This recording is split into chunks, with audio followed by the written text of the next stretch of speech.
దేవుడు యథార్థవంతులను, విశ్వాసం కలిగిన వారిని, భక్తి కలిగిన వారిని చిన్న స్థాయిలో నుంచి పెద్ద స్థాయికి తీసుకెళ్ళిపోతా ఉంటాడు. ఆయన చిన్నవాదిని పెద్దవాదిగా చేస్తాడు. పెంట గొప్ప ఉన్న వారిని అధికారులుగా లేవనెత్తుతాడు. ఆయన వెర్రివాదిని జ్ఞానులు సిగ్గుపడేవాదిగా ఆయన నిలవబెడతాడు. అయ్యా, నేను ఏపాటి వాడిని, నేను ఒకప్పుడు ఎట్లా ఉన్నాను, నా స్థితి ఎట్లా ఉండేది, నా ఇల్లు ఎట్లా ఉండేది, నా మనసు ఎట్లా ఉండేది, నా జీవితం ఎట్లా ఉండేది, నువ్వేం చేసావు, నన్ను దీవించావు. ఎప్పుడైతే దేవుని కృప వచ్చేస్తుందో, ఇక్కడ ఉన్నటువంటి అడ్డంకులు బట్టి, అక్కడ ఉన్నటువంటి పరిస్థితులను బట్టి దేవుడికి అసాధ్యమైనది ఏది లేనే లేదు. దేవుడు ఏదైనా చేయగలడు.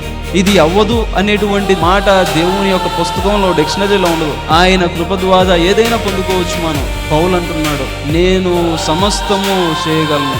ఎవరిని బట్టి అంటే, నన్ను బలపరచు వానిని బట్టి. ఎవరు బలపరుస్తున్నారు అంటే దేవుడు. కేవలం దేవుని కృప.